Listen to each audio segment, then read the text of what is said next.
This video is Chapter 8 test review, and so here's some basic things. Eccentricity for conic sections is equal to the ratio of two lengths from focus to a point on the curve and from that point on the curve to the directrix. All three of these shapes have a directrix, and we'll talk about that later, but for a parabola the eccentricity always equals 1. For an ellipse, it's a fraction, and for a hyperbola, it's greater than 1. An important point is that for the ellipse and the hyperbola, where E is also equal to C over A, if E equals 3 over 2, it doesn't necessarily mean that C equals 3 and A equals 2. It could be that C is 9 and A is 6, and the ratio would still be 3 over 2. The directrix has a length or distance from the center of D, from the center of an ellipse or a hyperbola to the directrix. That distance for ellipse or hyperbola is a squared over c. For a parabola, it's the distance from the vertex of the parabola is p. So p from the vertex to the directrix. That's little p, that's big P for a parabola. The focal width for these different conic sections is a segment that goes through the focus point parallel to the directrix. For P, that length of the focal width is absolute value for P, because P can be positive or negative. And for ellipse or hyperbola, the focal width length is 2b squared over a. For instance, if the directrix was vertical, then the focal width would be up and down, and it would be parallel through the focus point. This is as opposed to the focal axis. The focal axis would be that line that goes through the focus as well as the vertex, and the focal axis would be perpendicular to the directrix.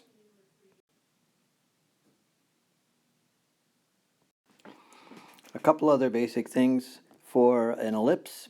The Pythagorean identity is a squared equals b squared plus c squared. For a hyperbola, it is the normal Pythagorean identity, c squared equals a squared plus b squared. A is the distance from the center to the vertex point. B is the distance from the center to the co-vertex point. C is the distance from the center to the focus point. Also, we could write equations in these different forms. Standard form for a parabola would have the squared term over here for P and the unsquared term. So in this case, P is equal to 2, and that will tell us how far to go from the vertex to the focus. Is a distance of 2. It'll also tell us how far to go from the vertex back to the directrix, so we can get the directrix equation, which is a vertical line here.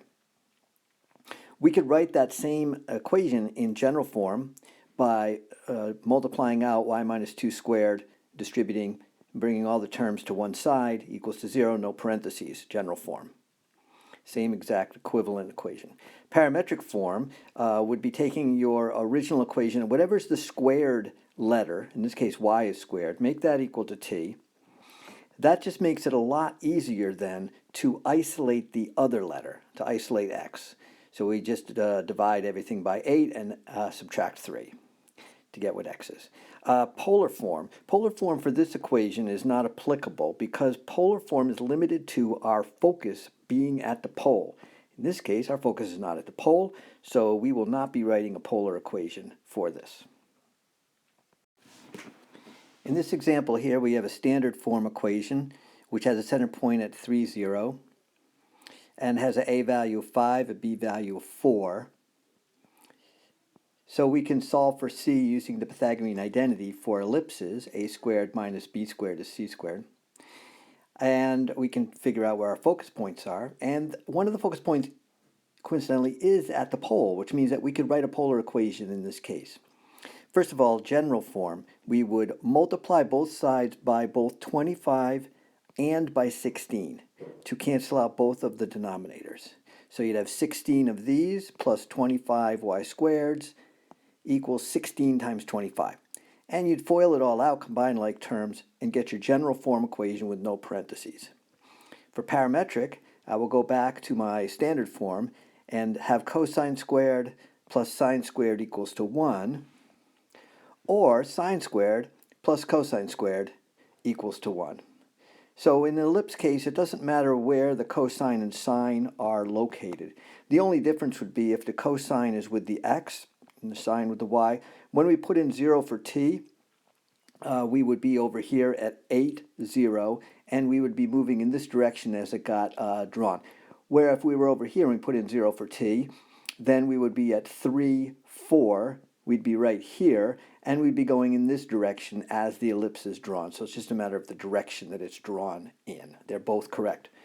As far as our polar equation, we do have a directrix here, which is over here somewhere, and we have our d minus our c, and that will get us our k value. So our k value is from the focus to the directrix. We need that k value. And so I can do d minus c to get k, and d is a squared over c, so I can plug in my a and c and solve for k. As well, e is c over a, so I can solve for e. I know it's this setup. I know there's a minus and a cosine due to the fact that the directrix crosses the minus x-axis. I can plug in my e and k, and I can multiply by 5 over 5 to clear out my fractions and get my polar equation. A couple odds and ends things. For an ellipse, let's say that's an elliptical orbit, like Saturn going around the sun, which would be a focus point. And there's the center of the orbit, which there's nothing there. The perihelion distance would be the shortest that the planet would get to the sun, which is a minus c. And the aphelion distance would be the furthest, which would be a plus c away. So those are two things that could be useful if you knew those two distances to have a system of equations. Also, the major axis is 2a all the way across on the focal axis, and the minor axis is the short way across, which is 2b. That's from covertex point to covertex point. Another odds and ends thing is if you know the asymptotes of a hyperbola, and let's say this is a sideways hyperbola for now, then from these asymptotes you would know the center point, which would be -1, 3, and also you would know the rise and run for the asymptote, which in this case would be the b value and the a value for the hyperbola. The a value always goes to the vertex point. However, if the hyperbola were to change and would be the same center point but would now be opening up and down and the same asymptote equations, how would the standard form equation for the hyperbola change with that one difference? Well, the only difference now would be that we would have to switch the order of the two terms.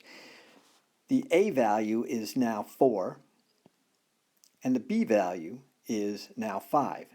But in either event, the rise is under the y and the run is under the x. That is the same either way. It's only a matter of which one comes first.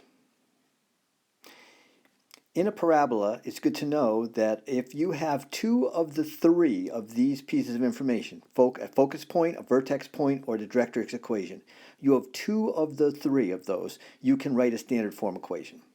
Or if you have the vertex point and any other point on the parabola, you can solve for the standard form equation.